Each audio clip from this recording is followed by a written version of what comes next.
皆さんこんにちは。地球どうも系の南條です。あと相棒のとっくんが今日も来てます。はい、お願いします。お願いします。はい。早速第2回なんですけども、今回はニッパーの切れ味をちょっと実際に手元を拡大してみながら見てみたいと思います。で、今回用意したのが、割と安価で買えるプラモデルニッパーと精密ニッパー、タミヤさんの。で、あとゴッドハンドさんのアルティメットニッパーを使ってみたいと思います。で、それ以外も爪切り、これあと100均のニッパー、あとこれね、それは分かんないですもんね。これ分かんない、やってみないと分かんないよ。ノコールニッパーっていうのはこれちょっとすごい楽しみです、個人的には。で、あとは手で引きちぎろうと思います。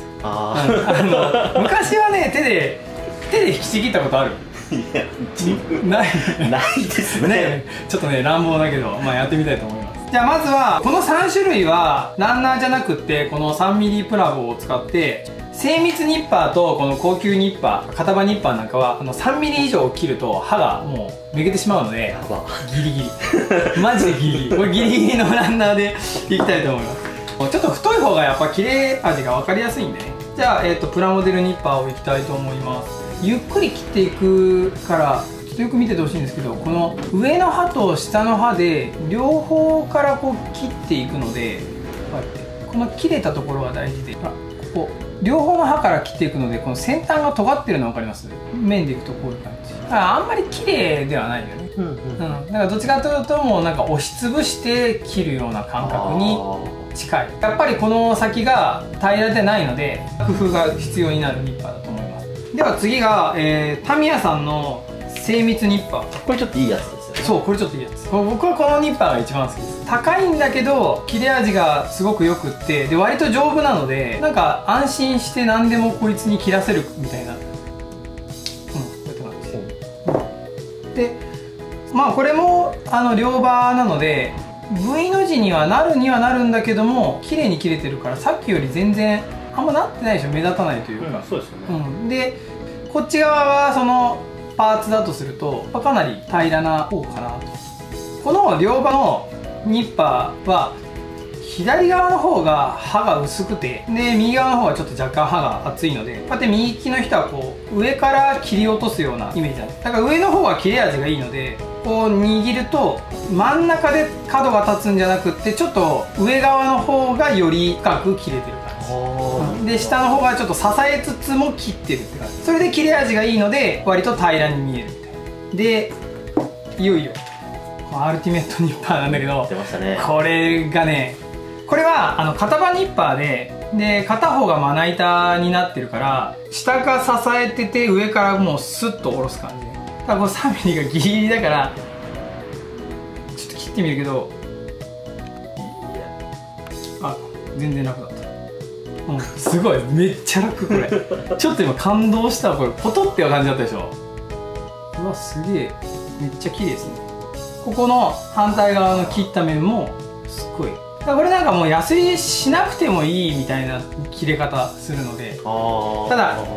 これね気をつけてほしいのが、その角度を間違えて切ると大事なパーツも一緒になんか切っちゃってて、結構あるあるというか、普通だったらその感触でニッパーのでなんか切っちゃダメなとこだって分かるんだけど、あまりにも切れ味がいいからいつの間にかその大事な部分を一緒にやっちゃうみたいな。例えば高級ニッパーの切れ味がいいからこそあるある。こうなんか斜めにこう切っちゃって、こう切ってこうランナーから外すとあれみたいな、ここなんか残ってるぞって言ってみて、これね、これもうほらもう全然ね切った感触はないの。本当になんか大事なとこは切ってしまってるっていう感覚はなくって、ですごい残ってる。そう残ってるでしょ。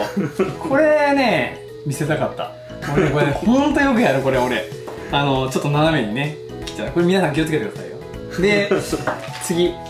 れね、爪切りついに爪切りいきますよ。爪切りはねちょっと綺麗な面でいきたいんで、さっきのアルティメットニッパーの後だからすごい分かりやすい。これを肉に加えさせていきますよ。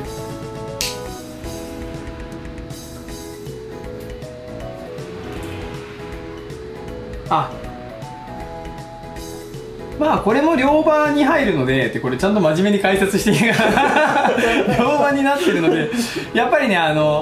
価なニッパーと同じでかなり尖りが強くなった切れ方になってる。こう右から左から押しつぶして切ってる感じがすごいあるかな。で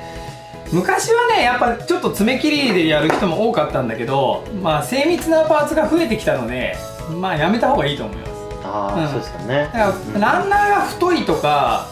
こういうまあ大きいパーツね、大きいパーツだった時はまあまだいいけど、ちょっと細いやっぱこういうね細かいパーツになった時はもう爪切りのこれ入る余地がないからね絶対やめた方がいいと思う。まあうまくできませんこれはね。はい、じゃあ次100均ニッパーいきます。100均ニッパーはねこの3ミリ切るのもちょっとこうやっとなぐらいこのあーって感じ、すっごい力がいる。もう全然なんかもうね労働マジで労働これ手がすっごい疲れるわ。これもやっぱり両刃の、まあ、その安いやつで切ってるのでかなりこう V になってるのが分かりますね、切れ味がね。で肝心なこっちのパーツの方もかなりそうですね。ね V の字というかその先がこう盛り上がった感じで切れてます。これなんかでよくやっぱどうしても向いてないなって思うのが、まあ、こう刃そもそも入らないっていうね、この細かいスペースに。でこれ多分今こう入ってるからいいじゃんって思うかもしれないけど、これ切ってると多分この衝撃でこのパーツの方が先に負ける。これまだ分厚いからいい方なんですけど、例えばこれが一番分かりやすいかも。これ無謀でしょ、これ絶対無謀だよ。これ絶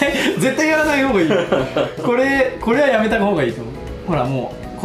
そもそもこれの頭が入ってないのでこの先にね、そうですね、本当そうですね。でこれが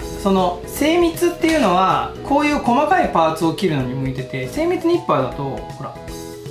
なるほどなるほど。なんか刃が薄いおかげでかなり狙ったところ切れるので、まあ、そういったところからだんだん違いが出てくるのかなと思います。だから結構皆さん言われるのが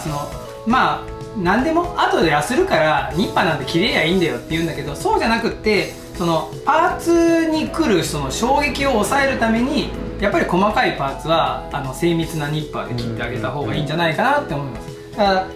割とバンダイさんのロボットとか辺りはね、まあそういうこと切れりゃいいやっていう結構ランナーがしっかりしてるからあれなんですけど、やっぱ戦車とか飛行機とかこう本当にもうランナーよりも細いパーツが多いので、なのでこれとかね、これちょっと拡大してみてもらう。こんなパーツがいっぱいあるんだよ。こうミリタリー系はね、ほらこういうパーツがいっぱいあるので、だから切り離さなきゃいけないランナーよりももう細いので、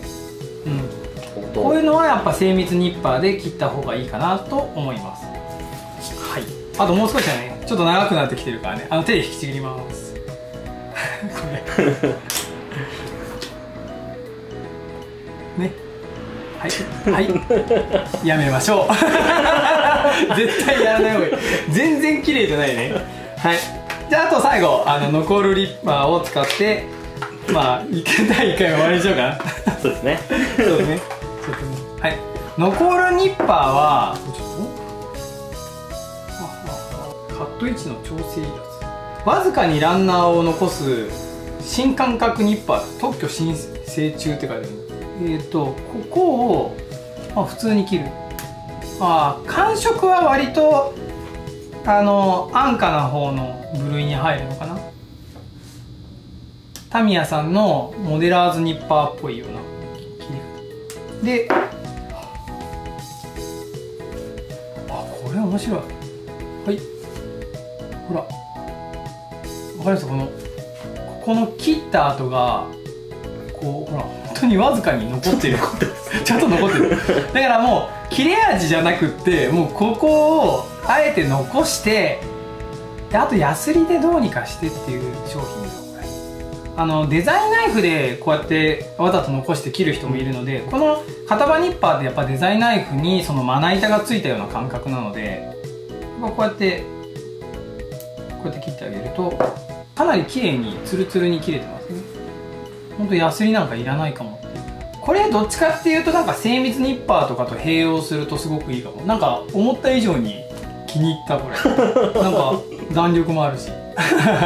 まあまあまあそんな感じで今日は安価なやつと精密ニッパーと、あと片刃の